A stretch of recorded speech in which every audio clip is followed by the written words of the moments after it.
कुछ राज ऐसे होते हैं जिनसे दूर ही रहना चाहिए। अगर कोई भी उस राज का पता लगाना चाहता है तो हमेशा उसके साथ अच्छा ही हो, ऐसा ज़रूरी तो नहीं। नमस्कार दोस्तों, स्वागत है आपका हमारे YouTube चैनल पर। आज हम आपके लिए नई वीडियो लेकर आए हैं, एक नई कहानी के साथ जिसका नाम है काला जादू, एक अनसुनी कहानी। इस वीडियो को अंत तक ज़रूर देखिएगा। तो चलिए कर दीजिए लाइट्स ऑफ और ले लीजिए कुछ खाने के लिए और शुरू करते हैं आज की कहानी। Subscribe for more content.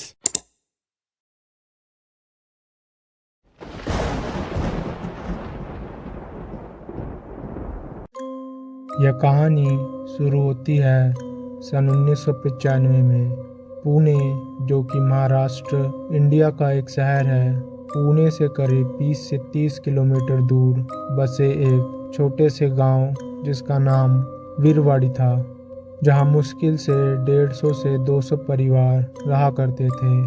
उन्हीं में से एक परिवार था लोमटे, जो कई सालों से उसी गांव में रहा करते थे।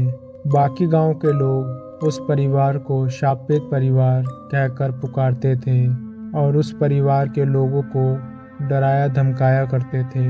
वीरवाड़ी गांव के लोग लोमटे परिवार को उस गांव पे एक श्राप की तरह समझते थे और उनके परिवार से दूरी बना के रखते थे। लोमटे परिवार का घर वीरवाड़ी गांव के बाहर सबसे अलग था। वह लोग सुनसान इलाके में रहा करते थे, जहां उनके घर के आसपास केवल पुराने घर थे जिनमें अब कोई नहीं रहा करता था। कई साल पहले सन 1923 में अजय लोमटे नाम का एक लड़का, जिसका एक भाई था, उसका नाम सुनील लोमटे था।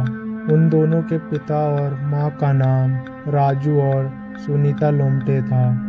राजू लोमटे, जो कि अजय और सुनील का पिता था, वह अपने माता पिता का इकलौता बेटा था। राज लोमटे के माँ बाप का नाम संजय और रूपाली लोमटे था। ये लोमटे परिवार एक छोटा पर खुशहाल परिवार था। उस समय वीरवाड़ी के लोग लोमटे परिवार से नफरत नहीं किया करते थे, बल्कि उनका सम्मान किया करते थे, क्योंकि लोमटे परिवार के पूर्वज सन 1857 की लड़ाई में अंग्रेज़ों के खिलाफ लड़े थे। उस समय वीरवाड़ी एक बहुत बड़ा गांव हुआ करता था, जहां लगभग 500 से ज़्यादा परिवार रहा करते थे। एक दिन अजय के दादा और दादी संजय और रूपाली लोमटे किसी बीमारी के चलते मारे जाते हैं और एकदम से लोमटे परिवार की सारी खुशियां छिन सी जाती हैं। इस घटना के बाद अजय लोमटे टूट सा गया था, क्योंकि वह अपने दादा दादी से ज़्यादा करीब था। अजय उनकी मौत को सह नहीं पाया। उसने यह तय किया कि चाहे कुछ भी हो जाए, वो उनसे मिलके ही रहेगा। तभी अजय लोमटे अपना घर छोड़कर चले जाता है, बिना किसी को कुछ बताए। कुछ दिनों तक चलने के बाद अजय एक बाबा से मिलता है, जो एक पेड़ के नीचे बैठ के आराम कर रहे थे।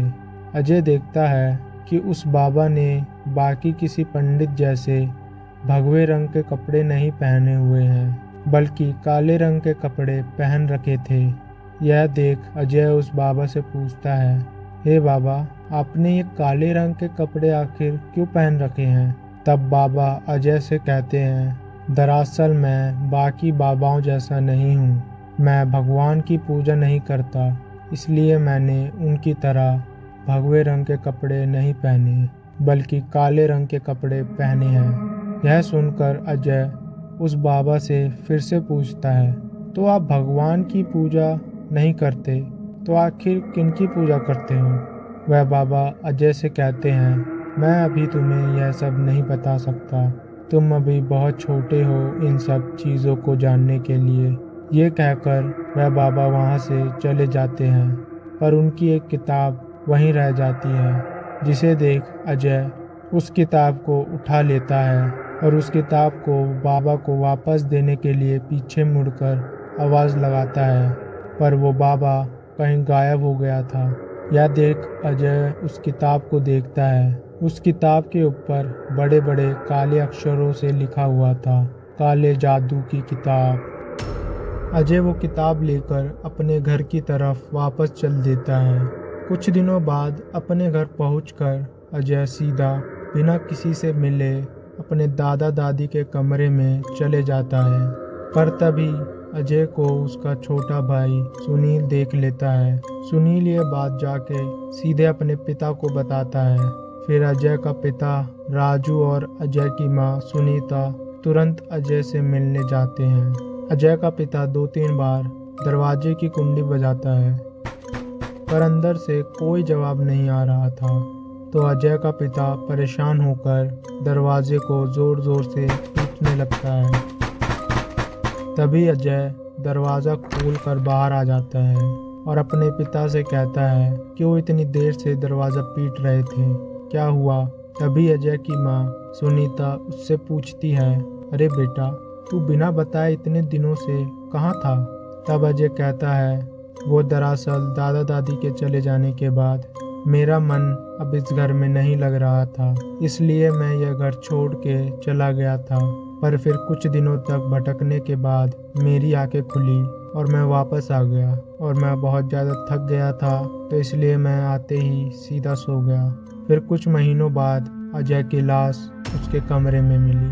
बस तभी से वीरवाड़ी के लोगों ने उस घर से नफरत करना शुरू कर दिया। सन 1995, ठीक 72 साल बाद वीरवाड़ी गांव के लोगों के मन में वो नफरत लोमटे परिवार के लिए आज भी जिंदा है। लोमटे परिवार का एक लड़का जिसका नाम अज्जू लोमटे था, वह अपने माँ बाप का इकलौता बेटा था। उसके दादा दादी बहुत पहले ही गुजर गए थे और उसके पिता का कोई भाई बहन नहीं था। उसके पिता भी इकलौते बेटे थे। अज्जू को बचपन से ही उसके गांव के बच्चे श्रापित श्रापित कहकर पुकारते थे और उसे रोज तंग भी किया करते थे। जब अज्जू यह बात अपनी माँ से पूछता कि आखिर उसे गांव के सारे लोग श्रापित श्रापित कहकर क्यों चिढ़ाते हैं, तब उसकी माँ हमेशा यह बताती कि कई साल पहले उसके दादा के बड़े भाई ने कुछ ऐसा काम किया था जिससे इस घर के लोगों को श्रापित कहकर बुलाया जाने लगा। जब अज्जू ने अपनी माँ से पूछा कि आखिर उसके दादा के बड़े भाई ने ऐसा क्या किया था जिससे उनके घर के सभी लोगों को श्रापित कहा जाता है, तो उसकी माँ उसे हमेशा कहती, बेटा मुझे भी नहीं पता। और ऐसे एक दिन अज्जू ने अपने पिता से पूछा, पिताजी आपके पिता के तो बड़े भाई थे ना, तो उनका परिवार क्यों नहीं है इस गांव में, उनके परिवार का क्या हुआ। तब उसके पिता ने उसे कहा, बेटा मेरे पिता के बड़े भाई बचपन में ही मर गए थे, इसलिए उनका कोई परिवार नहीं है। यह बात जानकर अज्जू को उसके दादा के बड़े भाई पे गुस्सा आने लगा कि उसकी वजह से आज उसे इतना सब कुछ झेलना पड़ रहा है। एक दिन अज्जू अपनी एक चीज़ अपने कमरे में ढूंढ रहा होता है। जब उसे वो चीज़ उसके कमरे में नहीं मिलती तो वह उसे ढूंढते ढूंढते बेसमेंट में चले जाता है। बेसमेंट में बहुत अंधेरा था। तभी अज्जू रसोई से एक मोमबत्ती लेके आता है और मोमबत्ती जलाने के बाद उसे अच्छे से दिखाई दे रहा था। बेसमेंट में वह इससे पहले कभी नहीं आया था। उस बेसमेंट में धूल जमी हुई थी और कई सारे मकड़ियों के जाले थे। वह बेसमेंट कई सालों से गंदा था, किसी ने उसकी सफाई नहीं करी थी। तभी अज्जू को उस बेसमेंट में एक दरवाज़ा दिखाई देता है। वह दरवाज़ा एक कमरे का था। अज्जू उस कमरे को देख के हैरान रह जाता है, क्योंकि उसके माँ बाप ने उसे उस कमरे के बारे में कभी नहीं बताया था। अज्जू उस कमरे में जाकर देखना चाहता था। उसे लगा कि यह कमरा शायद उसके दादा दादी का होगा। जैसे अज्जू उस दरवाजे को खोलने की कोशिश करता है तो उससे वह दरवाज़ा खुलता नहीं है। तभी अज्जू की नज़र मकड़ियों के जालों से ढके एक ताले पे जाती है। तब अज्जू वापस ऊपर जाता है और अपनी माँ से उस बेसमेंट के कमरे की चाबी मांगता है, पर उसकी माँ उसे चाबी देने से मना कर देती है और उसे कहती है, आज के बाद अज्जू कभी उस कमरे के बारे में कुछ भी नहीं कहेगा। यह सुनकर अज्जू बहुत दुखी हो जाता है।